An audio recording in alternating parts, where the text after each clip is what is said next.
Hello, magandang araw!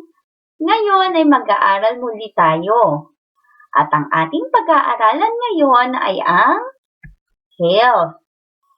Sa asignaturang MAPE, isa siyang component sa MAPE. Unang markahan. Kumusta na kayo? Kumain na ba kayo? Nakita niyo ba yung larawan kanina? Nagutom ba kayo na nakita niyo yun? Sana nakakain na kayo bago tayo mag-aral, ha? Huwag kakalimutan kumain. Pero bago yon, mag-aral muna tayo. Para sa ating layunin, o ito ang kailangan nyong magawa para sa ating aralin. Kapag natapos ang aralin ito, inaasahan ko na bilang mag-aaral ay magagawa mo na, una, makilala mo ang mga pagkaing masustansya at hindi masustansyang pagkain.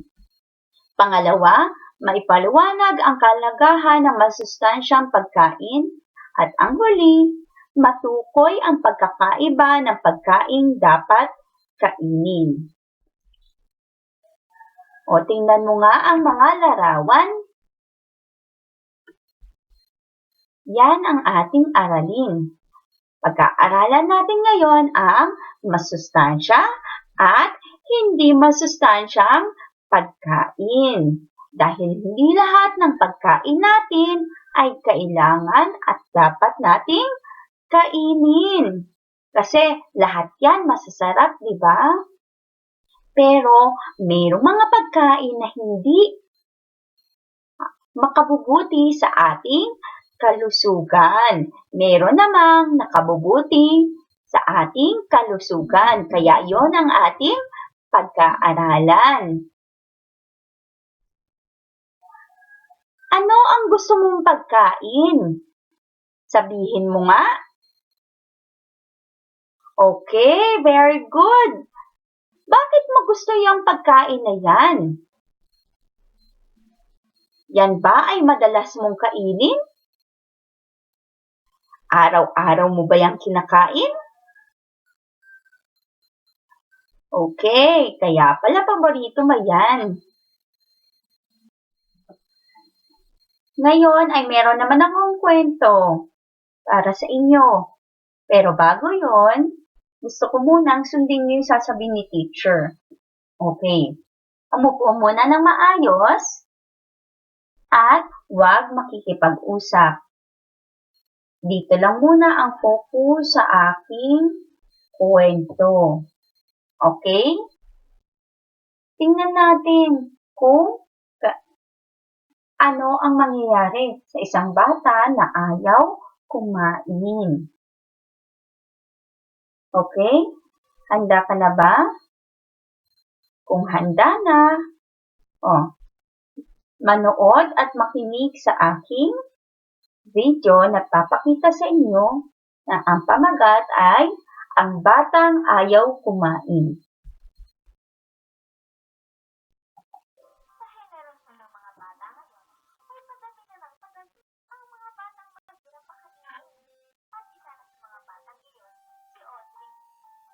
Ang ganda talaga ng pinapanood dyan. Sana hindi ako nawagan ni nanay para maghapunan. Para naman wala ako maging sa palabas na to. Anak, kakaigado. Mamaya mo na ito din. Nanonood mo ng telebisyon. Halika na. Bago pa rin mo din yung pagkain.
doktora, kumain ka ng manutan ng pagkain sa tamang oras para hindi ka na magkasakit. Nanay, kumain na po ako kanina. Nag-birthday kasi ang kaklase ko, kaya naghanda siya ng gamit sa classroom namin. Totoo ba yung sinasabi mo, Audrey? Opo, nanay. Totoo po yung sinasabi ko.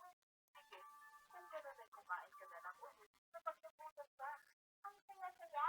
Mukhang naniwala na si nanay na kumain na ako. Ang galing ko talaga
Ngayon, sagutin naman natin ang mga tanong na kaugnay ng kwento.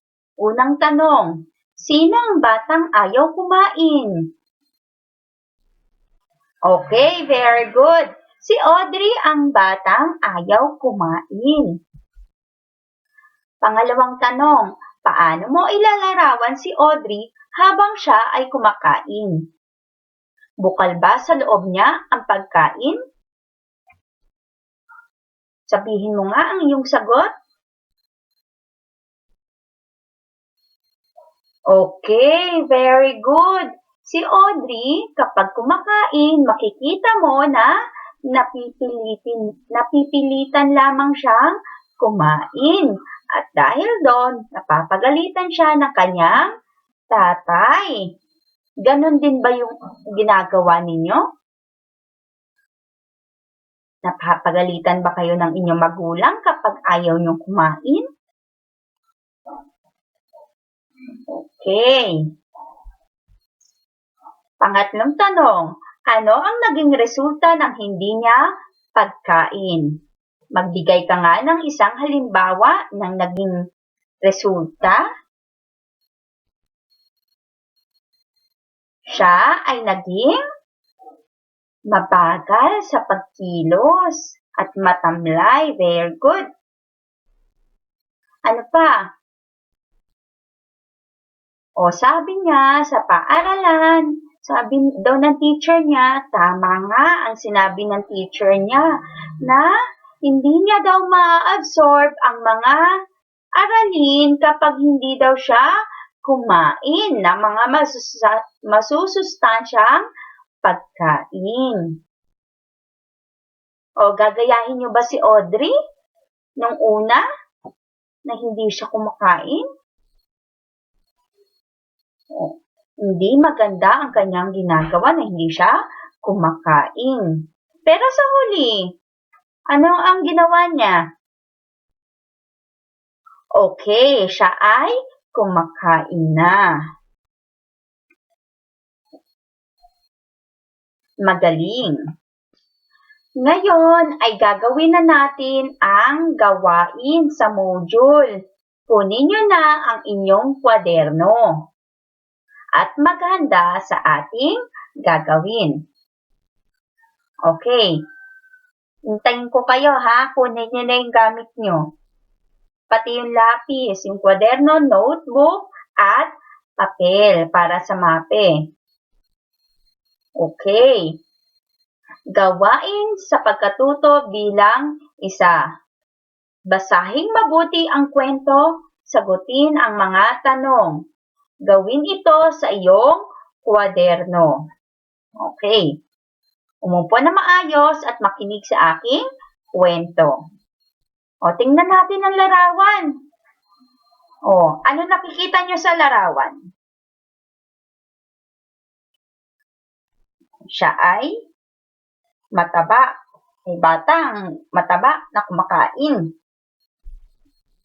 Katulad ba kayo niya? Mahilig ba kayo kumain? O katulad kayo ni Audrey na hindi mahilig kumain? Ayaw niyang kumain. Okay.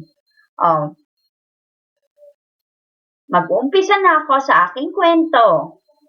Makinig kayong mabuti dahil mamaya ay mayroon ulit akong tanong kaugnay ng ating kwento. At isusulat nyo ang inyong sagot sa inyong notebook o kwaderno. Si F ay batang mahilig sa mga pagkain di masustansya. Si Cheria at soda ang agahan niya. Kaya naman, 6 na taong gulang pa lamang siya ay napakalaki na niya kumpara sa kanyang mga kaibigang sina JV at Ethan. Minsan, nagkayayaan silang maglaro sa plaza. Niyaya ni JP si F na makipaghabulan, ngunit ayaw nito. Mas mainam pa raw ang kumain ng kumain kaysa maglaro. Hindi daw niya kayang tumakbo at mabagal siya. Nagtawanan ng kanyang mga kaibigan, sabay tukso sa kanya. Biglang nalungkot si F sa kanyang mga narinig. Ngayon ay sasagutin na natin ang mga tanong kaugnay ng kwentong aking sinabi. Sagutin mo ha ng pasalita. Saka mo isusulat sa iyong kwaderno mamaya. Okay. Sino-sino ang magkakaibigan sa kwento? Very good. Si F at si JP ang magkaibigan sa kwento. Saan nagtungo ang magkakaibigan? Sila ay nagtungo sa plaza. Very good. Ano ang ginawa ng magkakaibigan sa plaza? Sila ay nagkayayaang pumunta sa plaza para maglaro. Sino ang niyaya nila sa larong habulan? Sabihin mo nga. Okay. Si F ay niyaya ni JP na maglaro ng habulan.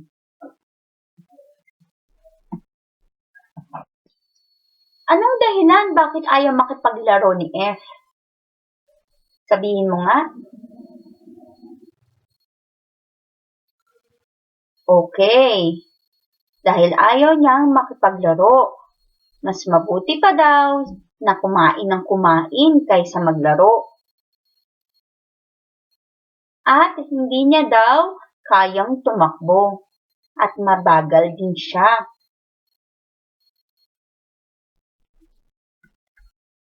Kung ikaw si F, ano ang nararapat mong gawin? Sasali ka ba sa kanilang laro? Okay. Kung ako si F, ako ay sasali sa kanila. Kasi masaya na may kalaro ka eh. Masaya na naglalaro, di ba? Masaya din na kumain, pero mas masaya na maglalaro ka kasama yung ibang mga kalaro mo. Ganon din ba yung sagot mo? Okay. Tama ba ang gawi sa pagkain ni F? Patunayan ang iyong sagot. Sabihin mo nga, tama ba yung ginagawa niya sa pagkain? Magaling! Hindi tama yung ginagawa niya sa pagkain dahil pagkagising niya pa lang ay kumakain na siya ng chichirya at soda o soft drink sa agahan. At dahil doon, halatang-halata na talaga napakalaki niya kumpara sa iba niyang mga kaibigan.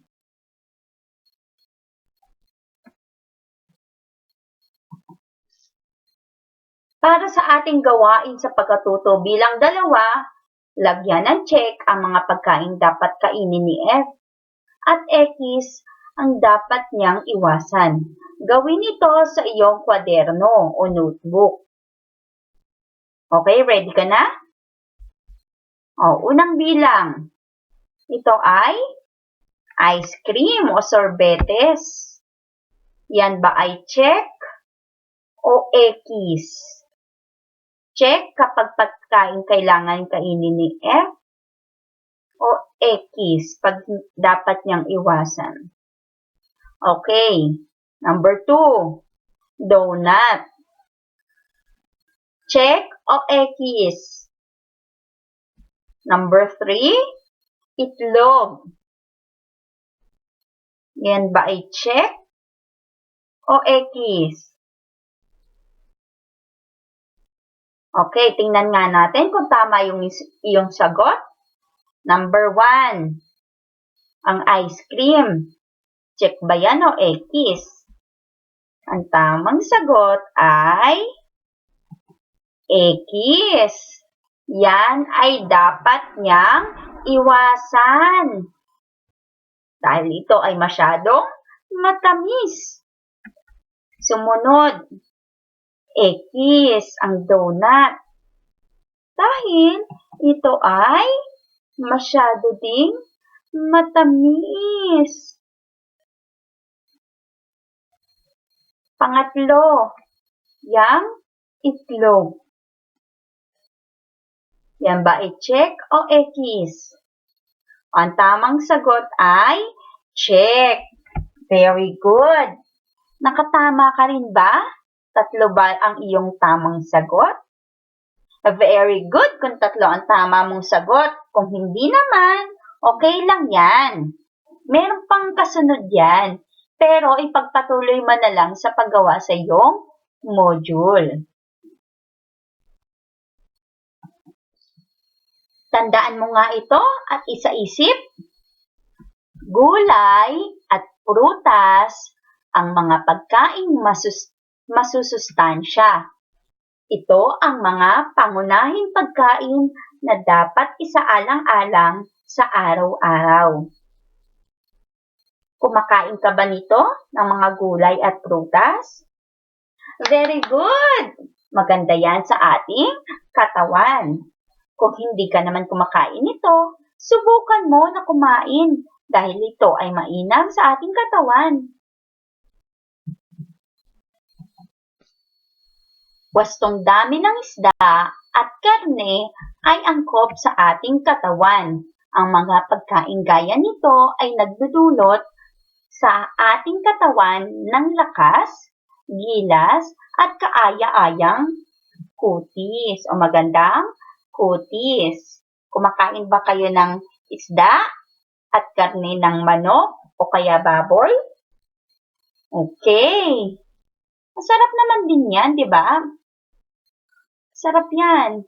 Paborito nga ni teacher yan eh. Kayo ba? Paborito niyo rin ba yan? Chichirya, soda, at mga dalatang pagkain ay ilan lamang sa mga pagkain hindi kailangan ng ating katawan. Itinuturing itong hindi masusustansyang pagkain. Sakit at labis na timbang ang dulot nito sa ating katawan. Kaya, hindi natin ito dapat ugaliing kainin. Kayo ba? Mahilig ba kayo sa mga pagkain ito? Okay. So, pwede naman tayong kumain pero huwag nating ugaliin na ito palagi ang ating mga kinakain dahil hindi ito mabuti sa ating katawan. Dahil madadagdagan masyado ang ating timbang at maaari pa tayong magkaroon ng sakit dahil dito.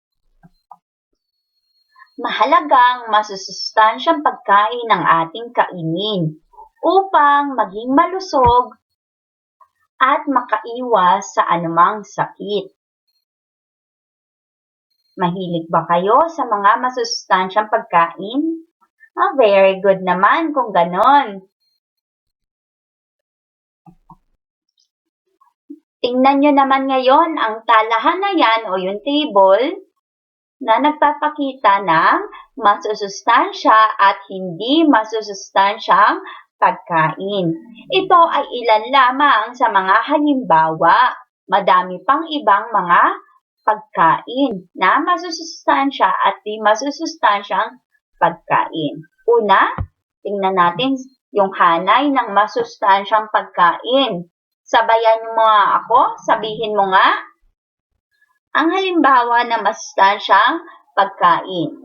Prutas, gulay, karne, isda, gatas, patatas. Kumakain ka ba niyan?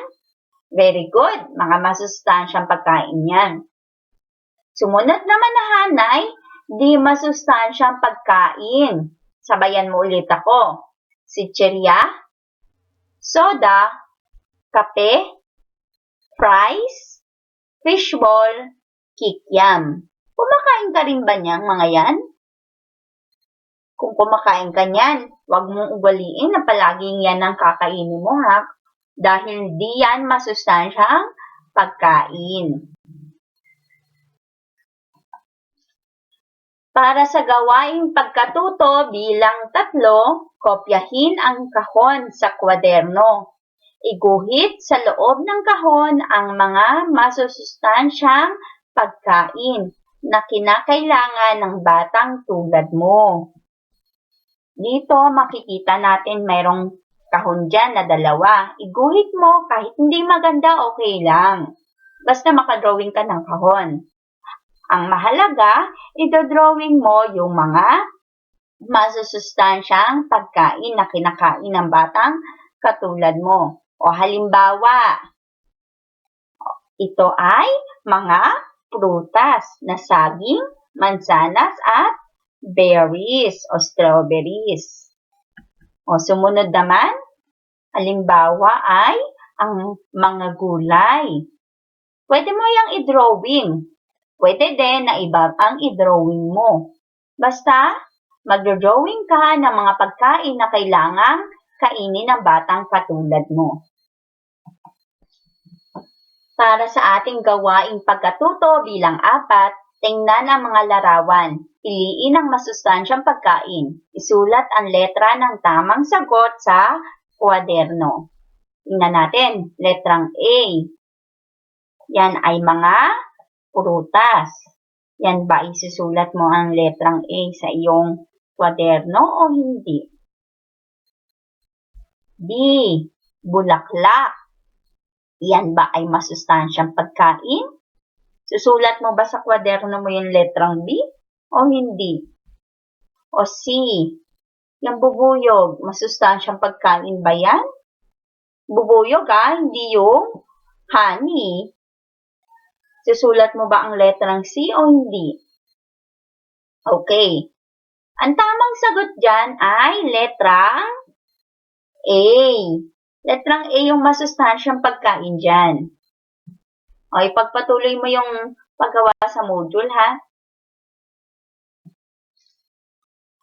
Para sa gawaing pagkatuto bilang 5, gumuhit sa iyong kwaderno ng bulaklak na may 5 talulot o petal.